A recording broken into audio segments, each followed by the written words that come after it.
Hey everyone, this is RuPaul's Drag Race All-Stars, Season 6, Episode 9, Drag Tots. And we think we're getting to the end, but we actually kind of don't know because we are down to the final 4 at the end of this episode, so 5 at the beginning. Theoretically, there should be like 2 episodes left, maybe, but we don't really know because the game within the game. Okay, so we start out the episode with I called it like a voting challenge. It was supposed to be like a classroom challenge where they vote the different superlatives. Who's the most likely to steal your date? Who's the prettiest? Who's the fartiest? Who's, you know, and in general, these went off with without a hitch. And the idea was that you voted, and if your vote was also the majority, you got a point. So, but it really got into Trinity's head. So Trinity only won 2, the moodiest and the and the most likely to go home. And actually that was a tie because Eureka got 2 votes and Trinity got 2 votes, and so they both won the majority. So, but Trinity voted for herself. I assume it's sort of like a cop-out way of being like, hey, so, you know, or like, I think other people are going to vote for me because I've been in the bottom twice, or 3 times. I can't remember if the 3 times counted this one or not. Anyway, but it really got into her head. Eureka gave her a real pep talk about it, about like, you can't think of those people. I understand it. I experienced. You've got to figure out how to push it off, all of that. Then we get the challenge called Drag Tots, which is apparently a new cartoon on the World of Wonder Presents app. I think I just butchered the name. But anyway, they're pushing their new show. It's basically an hour-long thing. So I was a little confused with some of their designs, like the cat or the witch, because it didn't seem like it really felt in line with everything else, but they did develop a character, have a whole little monologue about it, then design an outfit, and no one did badly. So this wasn't like, this whole season, there wasn't a huge flop. But instead it was just various degrees of how close is it to the challenge, how good is it, that kind of thing. We end up with Raja winning, which, okay, I'm fine with that. Like I said, no one did badly, so I don't mind. And everyone else in the bottom.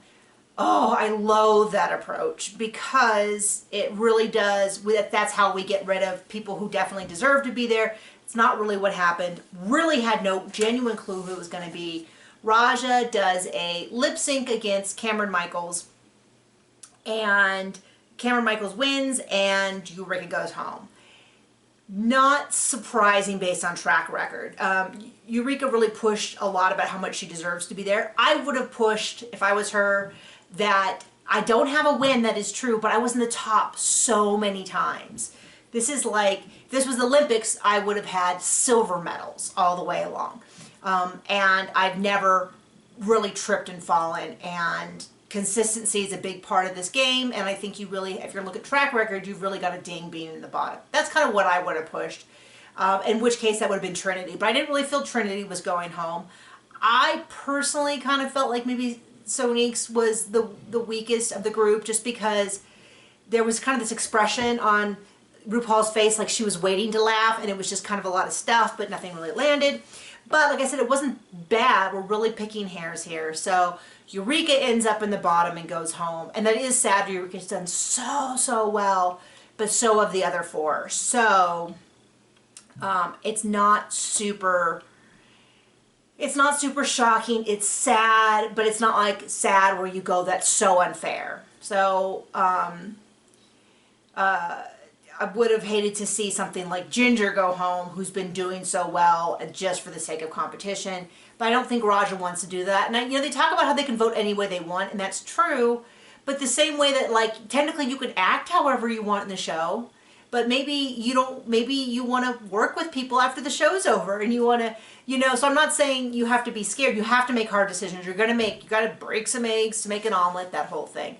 But at the same time, I can see why they kind of go with like, here's something I can stand behind. So there you go. Anyway, I'm kind of rushing through it because it just felt like it was a fun, easy episode to watch, but there wasn't a lot of drama to discuss, which I actually like. I'm totally fine. This would be a season I would rewatch over and over again with no drama. And I feel like a lot of the shows that are being filmed during the pandemic, when I mean like competition, like the Top Chef was very similar. They got along.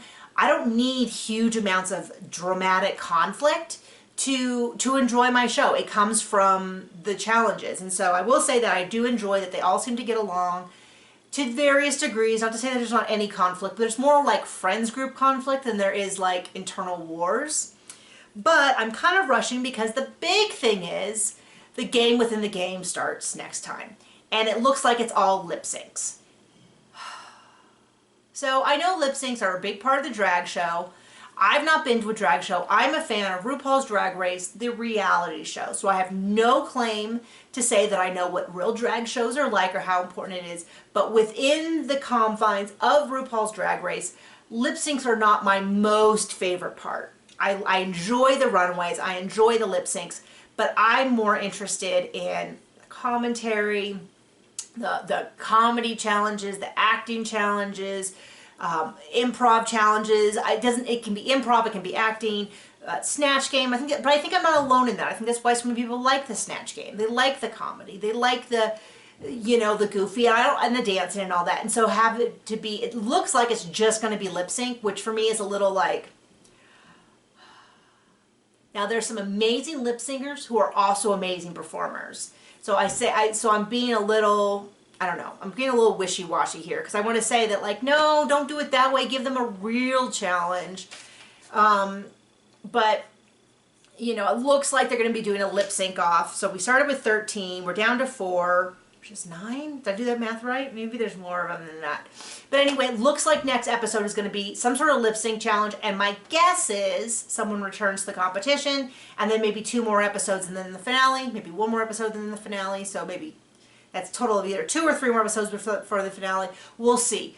But I feel like this game within the game better be a huge payoff, because how many times have we seen in a normal season where the losing queens come back, have a competition, and one of them returns? All the time. So if they're going to build it up all season, I want to see 2 or 3 episodes. I mean, I kind of don't, because I want to find out who the winner is. But it'll be interesting to see how that works out. What do you think is going to happen? I think it's probably brackets. And you have to lip sync your way through, and probably some sort of benefit so that the first person to go home and the last person to go home aren't on the exact same playing field, but I might be putting in my thoughts about it. So we'll see, and I will see you next week. Oh, tell me who you think is going to win. I think at this point I'd really like to see Ginger win. I just feel like she's done so well. It would be great to have a Big Girl All-Stars winner.